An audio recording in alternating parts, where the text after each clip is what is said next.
Good afternoon, my conscious co-creators. Welcome to another edition of the Conscious Consultant Hour, Awakening Humanity. I am very, very pleased that you are all here with me today. We've got another wonderful show in store for you with an excellent guest that I'm truly looking forward to bringing on in just a moment. But first, of course, we have my blog post from a couple of years ago, just kind of taking these in order. And I think actually this one's rather apropos for our conversation today. And today's blog post is entitled, When We Let Go of the Energy of Our Old Stories, We Can Write the Story of a New Life. Our healing path can often be frustrating. Experiences and feelings from the past keep coming up. We work on them and process them, yet they persist.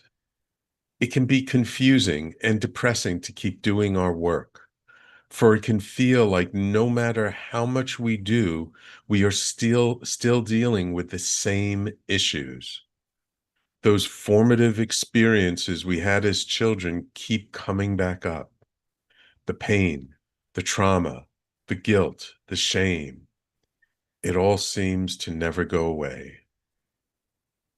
After we have been working on ourselves for months, even years, we expected to be further along. When will we find relief? How do we get past all of this? We can feel defeated at times, as if we will never find a way to feel better. Yet that is never so. There is always a way forward.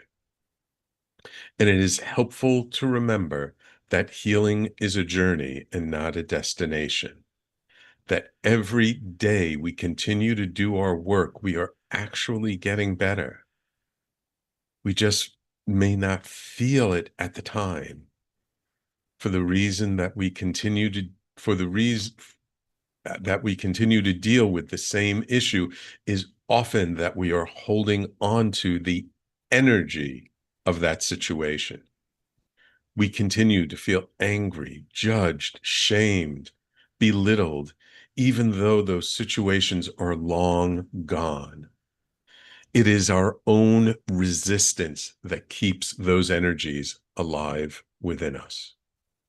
As we keep telling ourselves the same stories over and over again, we are only reinforcing those patterns, feelings, and behaviors.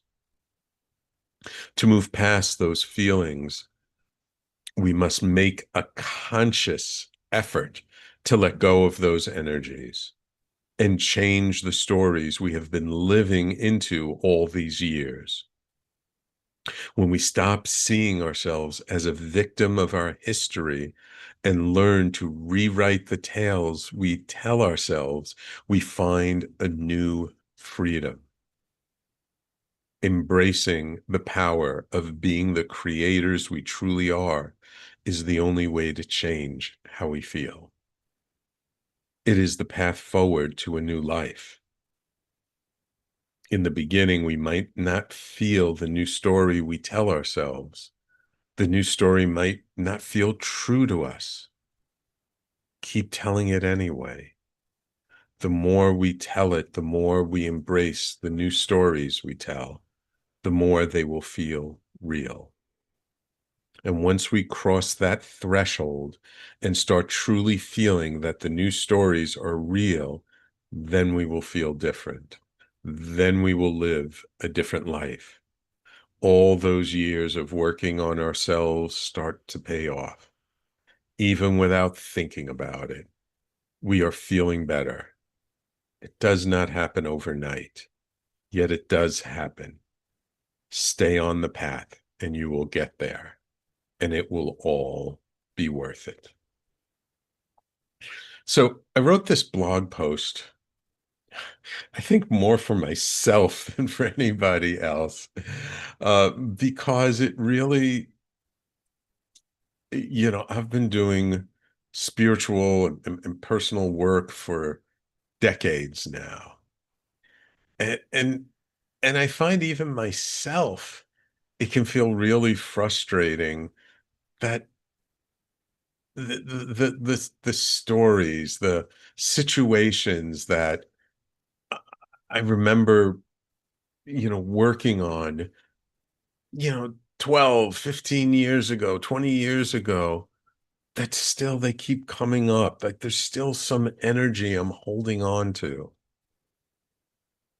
And even I remember coming to my first ceremony just over 12 years ago, and the content that came up and the energy that came up was something I was already conscious of. Like I already knew about all this stuff. I already had thought I had processed it and work on it and all these things, yet still I could feel inside of me that I was holding on to the energy in some fashion. And 12 years later, still not to the same intensity, not necessarily from the same perspective, but still I can feel that there's still some holding on to that story. And little by little, I keep tweaking the story and changing it and making it one where I'm not as much a victim, but a co-creator of the situations that I'd been in when I was younger. And look, when I talk about like telling ourselves a new story and changing how we feel about a situation, I'm not saying we can spiritually bypass what we've been through. Like if there's pain, if there's anger, if there's grief, to metabolize those energies, we have to feel it eventually. We're not going to, get out of this without really feeling the emotions that we've stopped ourselves from feeling all these years. Yet once we do metabolize those energies, once we do feel those things, to lean into a new direction, to move forward in a new way, one of the most powerful tools is to be conscious of, be aware of the stories we've been telling ourselves. What are those stories in the back of our mind that we keep repeating over and over again? To interrupt that and stop that and change it and tell a new story. And of course, at first, you tell a new story, it doesn't feel real. It doesn't feel true. It's hard to really hold on to it. But the more we tell that new story, the more we reinforce it, the more we lean into it, the more we give that new story our energy, the more it will build, it will grow, it will solidify, and it will become our truth. Now, look, I'm not saying that, you know, by telling ourselves a new story that like everything's going to be better right away overnight. But it's kind of like greasing the wheels. It just makes going in the direction that we want to go in that much easier. And it's a lot of effort, it's time, it's attention. And it may not feel like we're changing at all, that we're getting any better until one day that seed we planted and we've been watering for so long finally sprouts. And then we notice something comes out of our mouth that we were like, where did that come from? And we noticed we showed up in a way that was, wow, I was like actually able to keep myself regulated and deal with this extremely stressful situation. When we do this work, we're reprogramming our unconscious, we're efforting from our consciousness, we're shifting our energy, and and again, it's not easy. And we may not feel like we're making much progress. But if we keep at it and keep at it and keep at it, when we least expect it, that's when the shift happens. That's when we barely even notice it, suddenly something shifts inside of us. For some people, it can take I don't know, a month, a year, 2, 3 years. For other people, it could take 10 years. Everyone's different. Everyone's level of attachment to those stories is different. But if we can recognize it, if we can become more aware of it, and we can say, no, that's not the story I want to tell about myself, and we shift it and we consciously change it, and we change the words that are coming out of our mouth, inevitably, it has to happen. We will start to feel better. We will start to feel different. We will start to show up differently. And those stories we've been telling that haven't quite felt real will land and will feel more real than the old stories we used to live into. So that's my blog post for this week. Again, the title is, it's a long title. When we let go of the energy of our old stories, we can write the story of a new life. And of course, you can always find my blog at theconsciousconsultant.com. And if you like my blog posts, I just came out with an audio version of my book, Everyday Awakening. So you can go to everydayawakeningbook.com. That'll take you right to the Amazon listing. And you can pick up a copy of my new audiobook while it's on sale. All right. Now, it is my extreme pleasure to welcome to the show best-selling author, global speaker, mastermind mentor, and psychedelic educator, advocate, and guide, Jay Fiset. Over the years, Jay has worked with thousands of entrepreneurs and leaders, helping them grow not only their businesses, but themselves. His approach has always reached beyond conventional strategy, drawing on unconventional and deeply effective methods for unlocking clarity, creativity, and genuine transformation. Today, his work has expanded into one of the most important conversations of our time, the responsible, intentional use of psychedelics for healing, connection, and human potential. Jay's path into this work began close to home. High school sweethearts with his wife, Cory, partners in life and business for more than 3 decades, the two found themselves quietly leading parallel lives as kids, careers, and the loss of aging parents took their toll.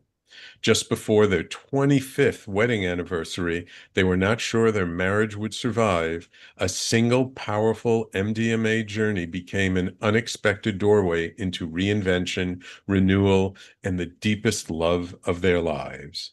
Out of that experience, Jay and Cory founded the Connection Experience, a series of retreats supporting committed couples in using psychoactives to reignite intimacy, healing, and presence in fundamentally healthy relationships. Welcome to the Conscious Consultant Hour, Jay. Well, thank you for having me. That was beautifully written. I was like, oh, I want to meet that guy. I know. Isn't it something when you hear someone else read your own bio? It's like, oh, wow, that's like pretty impressive. Uh, I think perhaps either you guys updated it or one of my assistants updated it or something like that. It was like, oh, that was nice. Anyway, so great to Yeah, be here, yeah. Sam. Thank you for having me. Yeah, you're welcome. You're welcome. Yeah, I always run through people's bios to tweak it a little bit, make it a little unique. Well, Um, I was intrigued. it's so interesting actually looking at your path because I always knew you as the online marketing guy, the JV guy, like Mhm. really just hardcore business kind of a person. And then when I heard that you had started getting into using and facilitating MDMA, it was really like, wow, Jay's getting into it. Well, you weren't the only one surprised. So was I, Yeah. um, to be honest. But the other side of it, that what I think most people don't know in the digital, I'm going to say the digital marketing world, is that the first about 30, let's call it 25 to 30 years of my entrepreneurial life, uh, Cory and I led an organization called Personal Best Seminars, where we put 40,000 people in Canada through this intense series of personal development programs. So Mm, our work was always personal transformation. And mhm, then, you'll probably get a charge of this. And then I sort of came to this spot of, I don't want to do the personal development work anymore. It's like, I want to go work with entrepreneurs who are like a little, sharper and more complete and more Mm. evolved, and we'll have more sophisticated problems. And so I go work in that space, and I find out that the entrepreneurs are exactly the same as everybody we've been serving for 35 years, except if they made a little money, they're also princesses and assholes. So, Yeah. so it was like, here I am again. Yeah, exactly. It's kind of funny. It's like people are people. Just what they say, if they're a little more successful, they have a little more money, it just amplifies who Yeah, they already are. yeah. Um, That, but you seem to always have had such a great relationship with Cory, and she was always like so much a part of what you did. I was actually quite surprised when I read in your bio that like you guys were having trouble and you guys were like on the verge of not even knowing. And I've been there too. And that's the thing. It's so funny, like people who either aren't married or divorced or something, when they see people who've been married a long time, they think like, oh, that's so wonderful, that's so great. And there's always this idealized view. But, yeah. relationships are hard. They're a lot of work, aren't they? Well, they certainly can be. They certainly can be. This is a complex conversation. It's something that we talk about a lot, which is um, every single relationship has challenges, and I want to just like underline that as clearly as I can possibly say it. And it doesn't mean that someone's addicted or there's abuse, or like the vast majority of what we face and serve and support people with is this idea of parallel lives. And it's Hmm. what Cory and I'm going to say, fell into, although that's a kind of an inappropriate route to put it.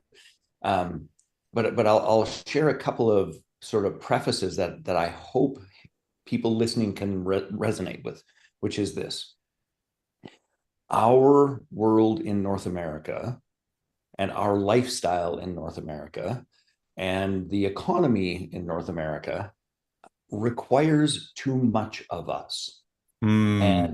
And the reality is that even in the greatest of relationships, where there's love, where there's a stand for one another, where there's a belief in one another, what transpires is that the burden of dealing with everything shifts us from the space of, when I'm going to say, when we were young and free and wilder, from Hmm. this creation of a relationship and a life and momentum, into this space of coping.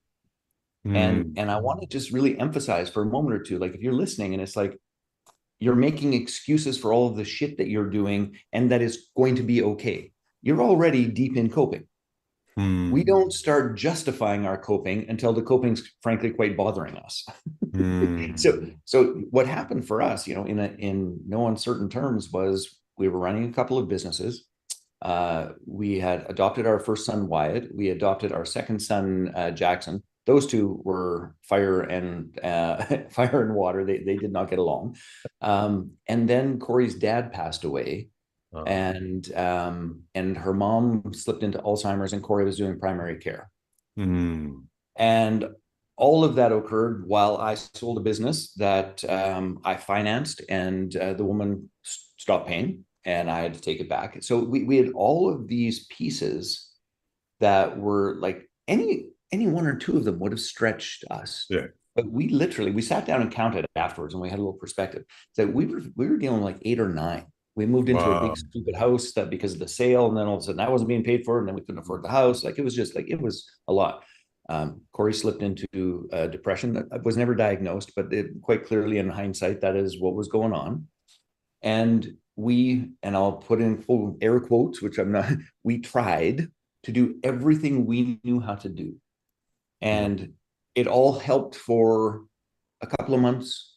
And Hmm. then we find ourselves in this space of being alone together again. Hmm. And quite literally, in that process of trying everything, we were invited to try MDMA, 3 times from 3 people I really respected. Um, and I'd come back and talk about it, and Corey and be like, a chemical in our body? Like, no way. So we dismiss it in about 15 seconds. Like, it was like, Ah. you're not putting some shit some guy made in a bathtub trying to make money into our bodies. That is not happening. We don't do that. Uh-huh. Um, and then we go back to struggling. So Mm. heading towards our 25th wedding anniversary, like as a Hail Mary pass, gentleman I know, loved, and trusted, who had been guiding journeys for a while, offered to share with me, and I had a meaningful experience. Anyway, so that the point that I want to get back to is this idea of, if you're coping, and the honest God truth is most couples are like Yeah. we've now been at this for 4 years. We've supported about 400 and I'm going to say 25 experiences with couples. Even the ones that don't think they're coping, after they've done some work with us, come and say, it's like, oh, we didn't know where we really were. We'd just gotten used to it.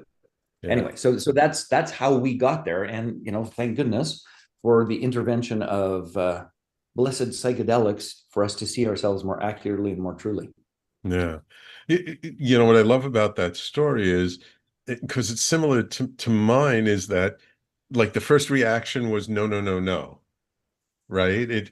I find it so interesting that like a lot of people think like, oh, you got into this, you must have like jumped into it right away and had no reservations or anything. And the truth is, most of us do have reservations. I mean, I had personal experience back when I was in high school, when I was a kid, but I hadn't done anything in decades. And when I got invited, my initial reaction was like, no, no, no, no, I don't do that anymore. Um, but then one thing or another kind of gets you there. Um, Can I ask you that when you say one thing or another gets you there, like that moment, that threshold is something that I'm really exploring. May I ask what it was for you? Like, what was it? Is like, so, okay, like, so what happened is that the gentleman who I was good friends with at the time is actually the person who connected me to the gentleman I bought the radio station from. okay, On this one weekend, my wife was away. She went to a psychology, my wife's a psychotherapist. She went to a psychology conference in China because she's originally from China. She's never been to a psychology conference before or since, but that one weekend, she decides to go away. I have nothing to do. I mean, normally we have workshops on the weekend. I get together with friends or we're doing something together. One weekend, this is the only weekend I have space. I get this text on a Friday afternoon from my friend, Open Heart Sacrament Community Open House. And this long, obtuse paragraph, I have no idea what he's saying. But I look at the address and it's 7 blocks from where I live in Manhattan. So I'm like, I haven't got anything else to do. If this is supposed to be a spiritual gathering, I should know some people there because I'm hip deep in the spiritual community in Manhattan for years now. I show up, he's not even there. I see all these people, nobody I know, which immediately got my attention because I know like everyone in the spiritual community in Manhattan. Who are these people? yeah, And I meet the guy whose apartment it was, who was the facilitator. And then my friend finally shows up and I'm like, what gives? And he goes, well, you heard of ayahuasca? And I'm like, yeah, yeah, yeah. People have been trying to get me to do that for the last 3 or 4 years. Puking all night long in a bucket is not my idea of a spiritual experience. And he's like, no, no, no. What we do is much gentler. I think you'll really like it. Hey, we're doing a ceremony tomorrow in Brooklyn. Why don't you come? And I'm like, thanks, but no thanks, because by that point I've studied in mystery schools, spiritual teachers, energy healers, and everyone was pretty negative on the idea of using substances. So, but I leave and I'm walking the 7 blocks back to my apartment and I'm thinking to myself, you know what? This is the one weekend in the entire year I actually have space to say yes. I mean, yeah, I can try this once. Once isn't going to damage my soul for all eternity. And if I don't like it, I never have to see any of these people again because I didn't know anybody except my friend Alex. yeah. So I call him up the next morning. I say, okay, I'll go. And so I went and I had, a huge experience that set me on this path 12 years ago now. I love that. And what I also love, Sam, just in terms of it, is this idea of exploring it. And I have, I think one of my greatest lessons, and Cory and I were actually talking about this in Denver a couple of days ago. Um,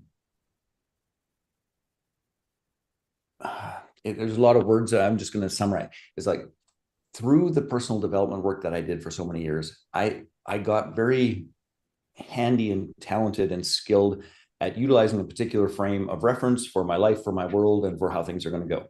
And it led to both certainty and righteousness. Mm. And what which by the way worked pretty goddamn well for me in almost every aspect of my life, up until, uh, Until let's say didn't. 15 years into my marriage. Anyway, Yeah. um, but it's so funny because I see it so clearly now of people who are certain, self-righteous, or afraid, all of which is fine. I've been there. But I love your view of just listen, I'm just going to try it. And that's my whole stand with everyone. It's like, listen, you don't know until you try. And if you're not going to try it and you haven't had the experience, then you can't bullshit yourself around what this is. And can I lean in on this just for a moment? Because it's one of Sure. my pet peeves. So I used to be very polite which might be hard to believe, but I used to be very polite at the beginning of the psychedelic work, where people would say, "Oh, I can get to that state through meditation. I don't need that stuff." And I used to say, "Well, that's nice for you." And now I'm just at the spot of it's like, well, actually, just to be perfectly clear about this, you can get to an altered state through meditation. And by the way, if you can do that, that's spectacular for you. What you can't do is get your amygdala to go and have a holiday, which there's only one scientifically proven product on planet Earth that actually does that, which is this thing called MDMA. Mm-hmm. So let's just be clear that we're not talking about the same thing. We're Mm-hmm. talking, the altered states are the same. However, this point is different, and you Mm-hmm. can't do that. So if you'd like to have the experience, we could talk about it afterwards, then we could do that. But Right. let's just be very clear that these two things are not the same. Right. So anyway, I'm Right. just getting more and more pointed about what is and what isn't the same for folks. Yeah. And they don't need to change. They don't need to change in any way, shape, or form. But I'm just not willing to have the conversations around ignorance, assumption, and projection any longer. Right. Right. Yeah, absolutely. Because there are a lot of assumptions, there are a lot of projections around this work. And it to me, what I see a lot sometimes is fear of the unknown. Because until you've had the experience, it's very much an unknown. And even once you've had the experience, you're never going to have the same experience twice. So every experience is a new unknown. So many people are so afraid of the unknown. And they're so afraid of just surrendering and being present to whatever's going to be. And so I've learned over my last 12 years is that nobody's going to show up before they're ready.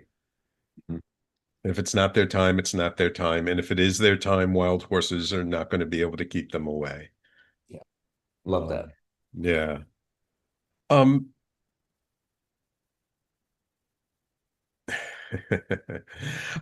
so I want to hear this question now.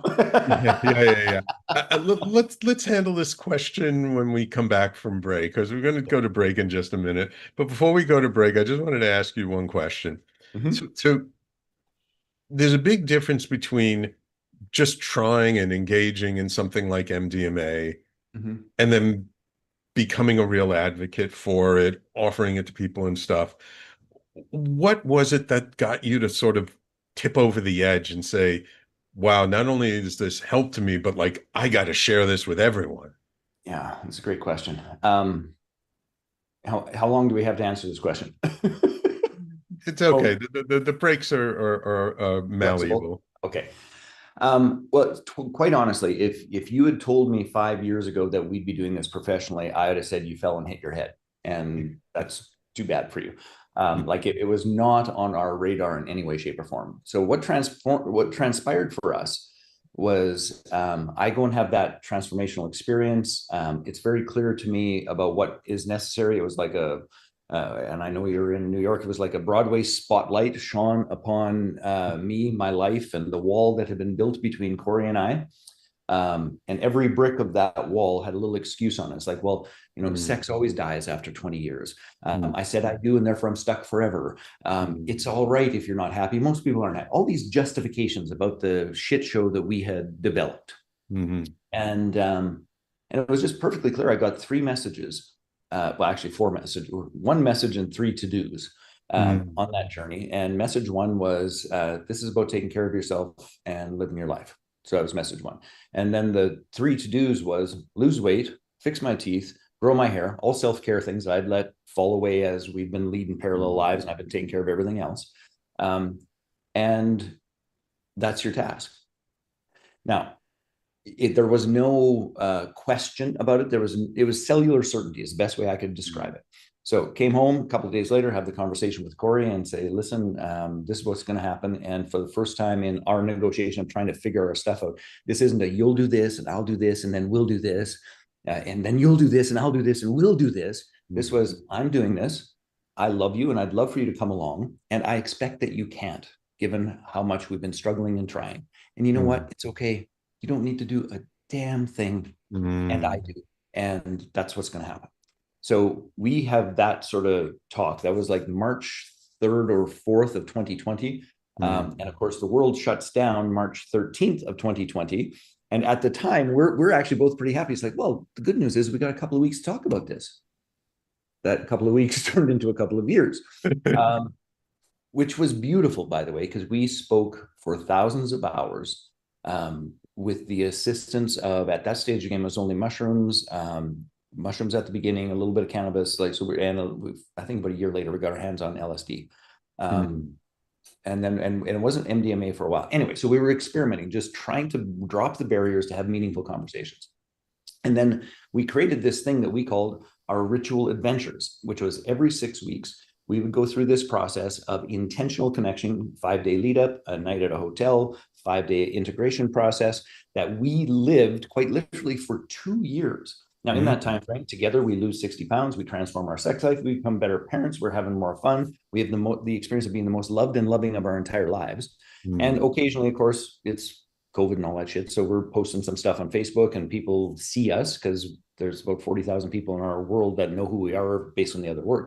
And literally during COVID, Sam, people would come to our door, which in Canada was illegal. You can't do that. Come to our door and say, and we live right by this dog park. So they walk their dogs and then come next, like, and it was like, what are you doing? And can you help us? And at that stage of the game, we got to the spot where we were really committed. And it's like, listen, we're just trying to stay married at this stage. And we don't have a fucking clue how to help you. Like, we don't.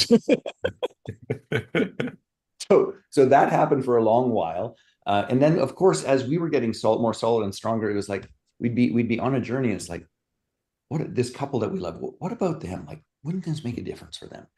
And so that went on for a while. And then we ultimately decided to go and get certified. So we went and did an underground training 2 years in, mainly to get safe supply to medicine, because we knew that we were going to continue for ourselves, and to just see if we learn more about this, could what we experienced be replicated? So we went and did the training in August of 22, and left there going, we're going to beta test our idea.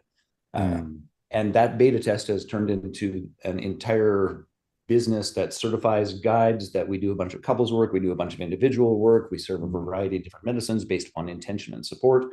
But good Lord, I absolutely would have bet my life we would never be doing this. Never. But never seemed to be much shorter time than I thought. Yeah. Funny how that works, isn't it? All right, let's take a quick break. When we come back, we'll answer that question that someone on YouTube posted, and then we'll continue the conversation. All right? Awesome. Awesome. So everyone, please stay tuned. You're listening to the Conscious Consultant Hour, Awakening Humanity. We do this every Wednesday, 12 noon to 1 p.m. Eastern Time, right here on talkradio.nyc and all over social media. And we'll be right back with our guest, Jay Fiset, in just a moment. Are you a spiritual seeker? Are you interested in expanded states of reality? I'm Sam Leibowitz, your conscious consultant. And on my show, The Conscious Consultant Hour, Awakening Humanity, we will dive into these topics with authors, teachers, researchers, and guides. Tune in at our new time, Wednesdays at 12 noon Eastern Time. That's The Conscious Consultant Hour, Wednesdays, 12 noon Eastern on talkradio.nyc. You're listening to Talk Radio NYC. Uplift, educate, empower.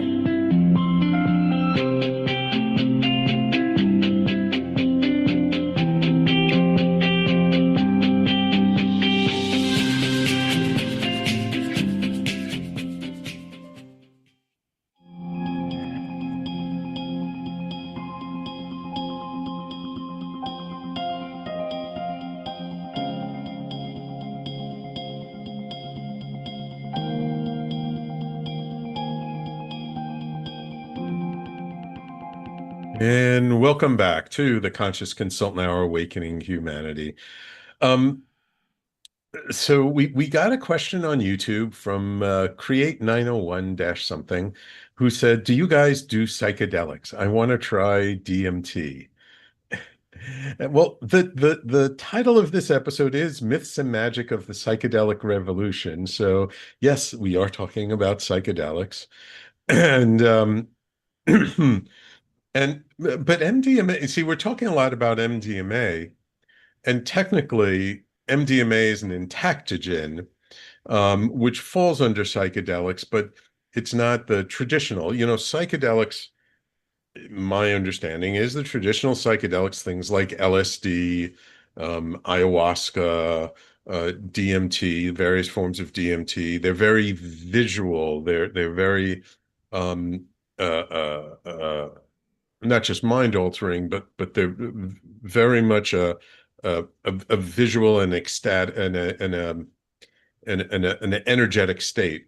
Whereas things like MDMA are entactogens, which are more about the feelings. They're not really about the visuals. It's more about the feeling essence of it. However, they're very closely intertwined. And as you mentioned, like you did, mushrooms are in there and other things.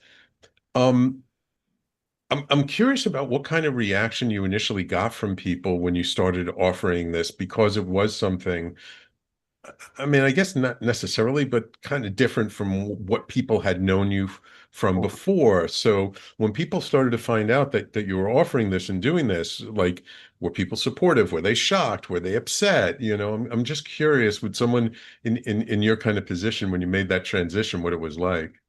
A little bit all over the map. Is the honest goodness truth. Most of the folks who have done work with us, at least in the beginning, were all folks that had worked with us for decades prior. So, what we would hear time and again is like, listen, I've been curious about this, but there's absolutely been nobody that I've trusted enough to actually take the leap. Because it's you and Cory, we're in. So we heard that more than any other single determining factor of, why now, why psychedelics, why us? It was like, I can trust you. I've been curious. I'm going to try it. So that absolutely. But there were also at the same time, there were folks who pulled away. I spent, I don't know, better part of 20 years speaking on stages. Maybe that's too much in terms of the US. Just for clarity, so we're all on the same page. I've spent like 35 years speaking on stages, but really it was only the last 15, maybe 17 years in the US. So, but I've had people ask me, say, hey, would you come speak about X, but you can't talk about psychedelics? I'm like, no. So I talk about what I talk about, or we don't. And it's like, well, my audience is, it's like, I don't care about your audience. This is, and I don't mean that in a mean way. It's just that I am not going to filter or stop talking about what has been the most meaningful experience of my entire life because you think that they might not like it. It's like, they're welcome to not like it. And it's not going to be said. So anyway, so it's cost me some stages. I absolutely know that there are some folks in our world that have pulled back and withdrawn a little bit, and that's okay. I'm so fine with it. It is not for everyone by any stretch of the imagination. We all need to make our own choices. And the other side of it, and this has always been my view. Every business I have ever built has been about something that I've experienced that made a meaningful difference in my life. That then I tried to codify and build something that was significant and meaningful, and then see if it helped other folks. And that has never changed. Every single business I have ever built has been that. And same is true for psychedelics. And you're relatively public and you're pretty active, even though still the things are relatively illegal in Canada. They're still, I mean, certain states here in the United States, they're legal, but federally things are still illegal. Why are you so public? Well, that's a good question. For the same reason I was just talking about. So here's, and I'm going to get on my little soapbox for a brief moment, Sam. Okay. In short, the legal system, the political system, and the medical system is about 25 years behind. The laws, the structures, and the execution of them are outdated, inappropriate, and actually straight out freaking harmful. Yeah. So there isn't a whole bunch of time or space for a bunch of what I'm going to call chicken shit people say, hey, we do psychedelics, but don't tell anyone because all those people who actually could use it oh, that could be dangerous. Like, that's bullshit. Like, it's inappropriate for the stand and the place that we are in humanity right now. Psychedelics has a capacity to transform all three of those arenas. Really? Political arena, legal arena, the medical arena. And when I say medical, that of course includes health, mental and physical health. So I'm just unwilling to be a chicken shit about it because it's important. And that doesn't mean that that doesn't come with some risks, because it obviously does come with some risks. So for us, and Cory and I have had more hours of conversation on this than you can shake a stick at, because because of the risk, I mean, simply put. So for us, we are very transparent, very loud, and we say anywhere and everywhere all the time, we are psychedelic advocates, educators, and guides. And if anyone wants to have an intelligent conversation about the psychedelics and what it means and how it can make a difference, we would love to have that. And then if somebody wants to actually do something with us, that's where we get pretty damn careful and cautious about who you are, where you came from, what the referral is, what the process is, how that's all going to unfold, and all the rest. So this is too important and too significant to, frankly, be a chicken shit about. And if my stand is, and this is my invitation to anyone who's out there doing good work in this world, is if you are committed to this, if this has made a difference in your life, then you need to be more noisy about it. And I'm not saying be unsafe, but noisy. Yeah, I get it. And actually, to that point, you've created a manifesto, haven't you? We have the Functional Psychedelics Manifesto, and I'm pretty proud of it. And folks, the gentleman or the person, I guess, that wants to try 5-MeO, or I don't even know if it's 5-MeO. I'm curious, did he mean NMDMT or did he mean 5-MeO DMT? I'm curious. Those are interesting questions, because they're pretty different experiences. Or for that matter, 4-ACO DMT. Like there's a lot of variations in this world. So the manifesto really came as a stand over time, where Cory and I created this thing called the connection experience, which, and by the way, you keep referencing MDMA. We actually use a very unique medicine stack that includes that, but it is not exclusively that. So I just want to broaden that, because we use a very rare and beautiful attunement medicine that, in our community of about 400 couples, it's the favorite of 440 of them. Like, everyone loves it. Anyway, so going back to this thing, is that we would talk about the connection experience, and people who had a little bit of knowledge around psychedelics would go, "Oh, so you're doing couples ceremonies?" I was like, no, we're not. That's not definitely. Oh, okay. Now I know what it is. It's you're doing couples therapy. It's like, we are not qualified to do couples therapy. Let us be perfectly clear about that. And they're like, so, well, then if it's not those two things, because lots of folks think that's all there is, what the hell are you doing? And so we spent an inordinate amount of time trying to describe these elements, and ultimately, I wrote this Functional Psychedelics Manifesto to sort of view it. If you were to think of it, the way in which psychedelics have been used traditionally. So most folks are, familiar with therapy, familiar with ceremony. So it's pretty clinical, North American based. All the rest of it, ceremony is pretty indigenous, has some history, has some spiritual grounding to it, often done in the jungle. Like, I'm exaggerating for emphasis here, but that's quite a range. But there are two other very important traditional uses of psychedelics as well. One of which is, I'm going to call at the top, evolutionary. And evolutionary is kind of like the psychonaut. If there's a new molecule, I'd like to meet it. I want to dance, and I want to play at the fringe of my consciousness, at this bridge between the dual and the non-dual space. I want to know the nature of the interconnectedness of the universe. Like, that's the evolutionary. I'm an explorer, and I want to discover. And then at the bottom, we'll call it recreational. And just to be clear, Cory and I aren't really big recreational folks. That's not our sort of way in the world. But the word recreation quite literally breaks down to recreation. It has a time, it has a place, it has meaning, it has significance. So if you were to think in the middle, where a protocol and a process borrows intentionally, deliberately, and intelligently from each of those four into a protocol and a process that identifies, let's just call it a symptom or a problem or a challenge or a conundrum, and the protocol solves that problem. So in our case, for the connection experience, the problem is the drift that North American busy couples experience in their relationship that causes them difficulty and ends relationships and causes separation and heartache.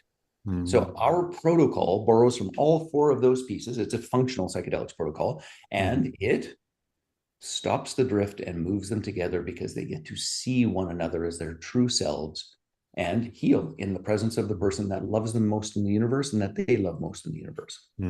That's functional psychedelics. So I created an entire manifesto around what it actually means and why it's different.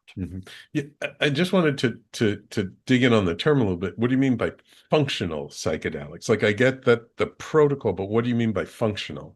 Well, functional in that, so, and I'm going to go on a bit of a left turn to try and address this. And if I get carried away, just reel me back. Okay, Okay, you got it. You got it. No worries. Okay. So brief rant. So since I've been traveling and talking about all those sorts of things, I've been in a bunch of different spaces and masterminds and presentations, all those sorts of things where somebody who happens to be a mushroom, certified mushroom guide or somebody down through lineages, somebody says, I'm like, oh, you should do mushrooms. And it's like, and I'm like, whoa, how would you know? Yeah. Like the person is expressing curiosity, but we don't know their intention. We don't know their health. We don't know what their problem is. We don't have like, back the hell up is, so this idea of mushrooms being a panacea that can help with almost everything, which by the way, may be true. Which by the way, maybe there's also a wide variety of mushrooms. Like people talk about mushrooms like it's one thing. There are 300 different strains of psilocybin, so it's not just one thing. The same as San Pedro. So we have a San Pedro microdosing line, and like literally, there's San Pedro that is quite heart opening. There's San Pedro that's quite activating. There's San Pedro that's quite sedative, sedative. So anyway, but you're exactly right that it is not one thing. And so when I say functional, what I mean is that we as human beings are always dealing with a series of symptoms or a series of problems, and our stand and what we train our guides and our community to work with is let's identify what they're struggling with and then design a protocol and a medicine profile and a medicine stack to solve that problem. So that's what I mean by functional. So this isn't going to be some, wild, broad piece. It's like, listen, if you're a couple experiencing the drift and you would like to have more intimacy, connections, sexual expression, and freedom and love in your relationship, this protocol will functionally help with that, and we guarantee it. Full stop. So that's what functional means, is there is something going on that you must address. I loved your opening, by the way. The letting the story go. Do you know Trevor Hall? Yes, I know Trevor Hall. Okay, so let the old Not story personally, but I love his music. Yes. Yeah. So that story of you've got to let the old story go. So frankly, there is when we're attached in a what I'm going to call a loop or a processing or a hook or schema or however you want to think about it, there's a particular process to help break those pieces, and that would be an example of functional psychedelics as well. So that's what functional means, is that it meets people where they're at if they can articulate what they're facing. And we help guides design, market, deliver, test all of these pieces, processes that meet clients where they're at. And this is where it's different than it's like, oh, you should do mushrooms. Well, I'm not sure that's true. Right. I have a relationship challenge and we're still in love and we're still fundamentally committed. And I'm looking for something that helps us put down the coping and get back to creation. That we got. Does that make sense? Yeah, gotcha, 100%. But it brings to mind sort of a different question now of, do you view working with psychedelics as purely healing work? Or is this spiritual work, or is it some kind of a blend or something different? Yes. Including the something different. Yeah. And I have no idea if we had time to share the functional psychedelics manifesto, but it is all of the above and more. The aim of the functional psychedelics manifesto is to help people have a threshold and an understanding and a safe container within which to engage. And we might meet them for the first time at this idea of My wife and I are in love. We've got 3 kids under 10, and I buried my dad, and my business is in trouble, and we just need to get on the same page again. Come on, we got you. And from that process, then it's like, oh my goodness, we're so much more powerful and so much more whole and so much more complete, and we have so much more capacity when this is true. So they continue with us. And inevitably, what happens is like, wait a second, the next step isn't a we thing, it's a me thing. So then we end up in a personal journey that has a custom medicine stack with a custom intention, with a custom process, with a custom integration process, all of those pieces. So it's everything and more. But what I think the most important part, and why I believe the greatest impact and influence and change that we can make on planet Earth is to meet folks where they're at with the symptoms of the problems they're facing with a real freaking solution that works. Not SSRIs that will numb you for the next 17 years till you decide to do something else, but with a solution that actually works. And from there, the universe opens. Yeah. Things are shifting and changing now very rapidly. They're becoming more and more mainstream, more and more acceptable. Do you have any concerns about the quote unquote mainstreaming of psychedelics? Yes. I mean, is the short answer. I'll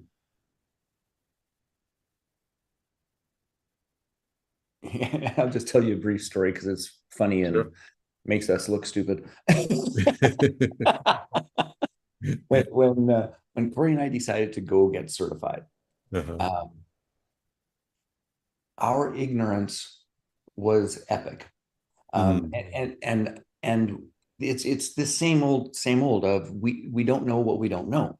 So when we decided to go get certified, we'd been experimenting for 2 years. We'd done so actually pretty wisely. We'd had maybe 2 lumpy experiences. And, you know, in our world, say, well, we've sort of done the psychedelics. We've done all sorts of mushrooms. We've done LSD. We've done MDMA. We've done 3-MMC. We've done, I think we got a pretty good handle on it. We should go. And we get there. And then they start talking about all of these compounds. We're like, what's that? What's that? What's that? What's that? like we did, what the hell is that? Like we just couldn't fathom our cluelessness. It's the truth of that. And so going back to this mainstreaming,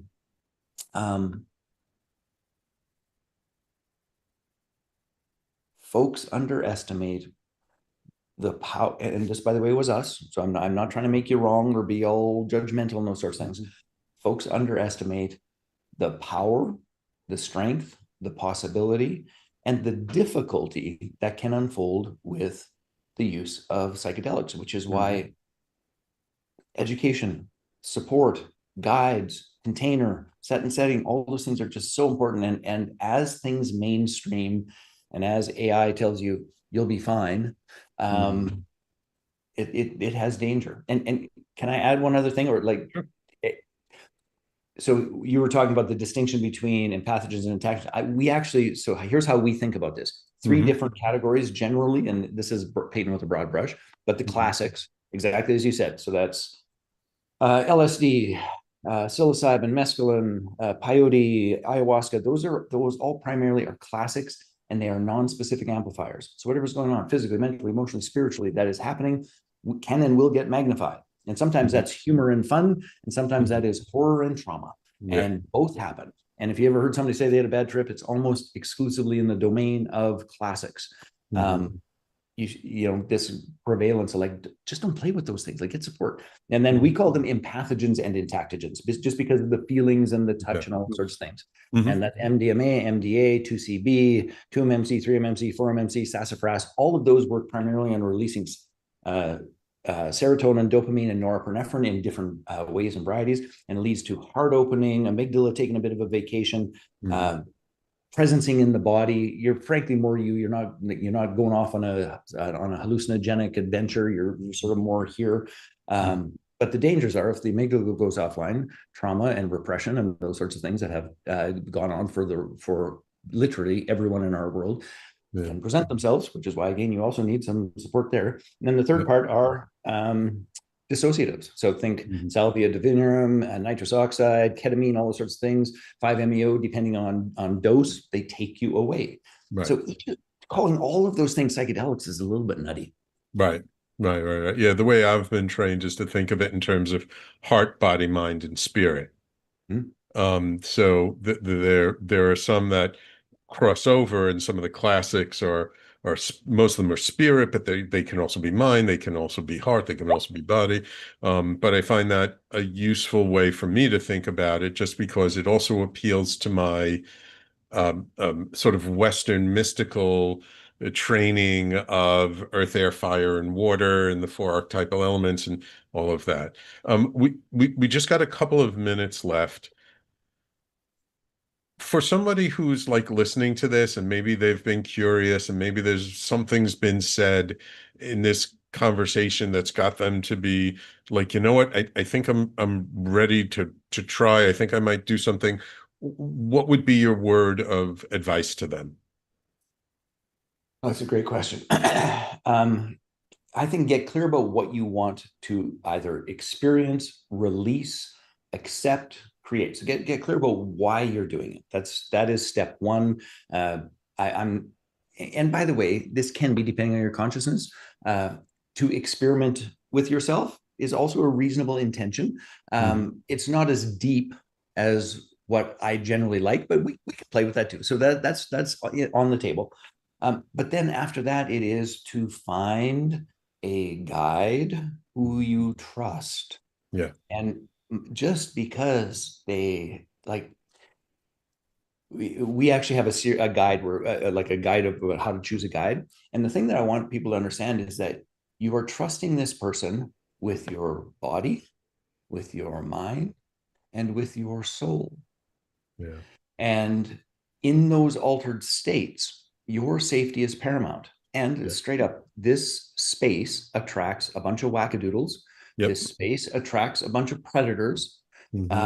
And altered states can be the most beautiful thing in the entire universe, and they can be the most dangerous thing in the Yep. entire universe. So here's what you got to decide. The person you're working with is like, would I send my daughter to them? Hmm. Would I send my mother to them? Can I Hmm. trust them with my heart, my mind, and my soul? Hmm. Because all three of those things are going to be exposed. And Yeah. only when you get a hell yes do you go play with psychedelics. Yeah.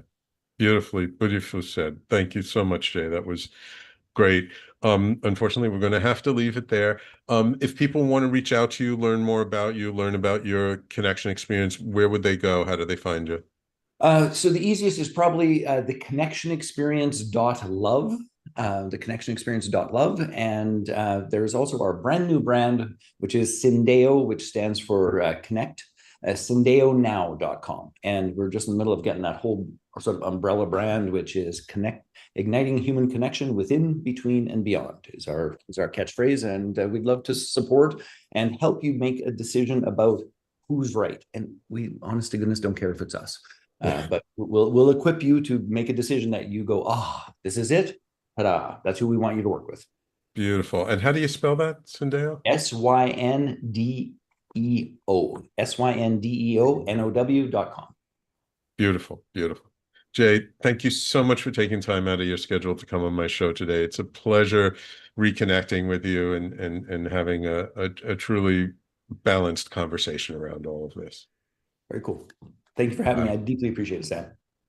Thank you. Thank you. And of course, thank you, my loyal listeners, for tuning in each week. Without you, there is no show. And don't forget, if you did miss any part of today's show, you can always catch the replay on talkradio.nyc and all over social media and on your favorite podcasting platforms. Take care, everyone. We will talk to you all next week.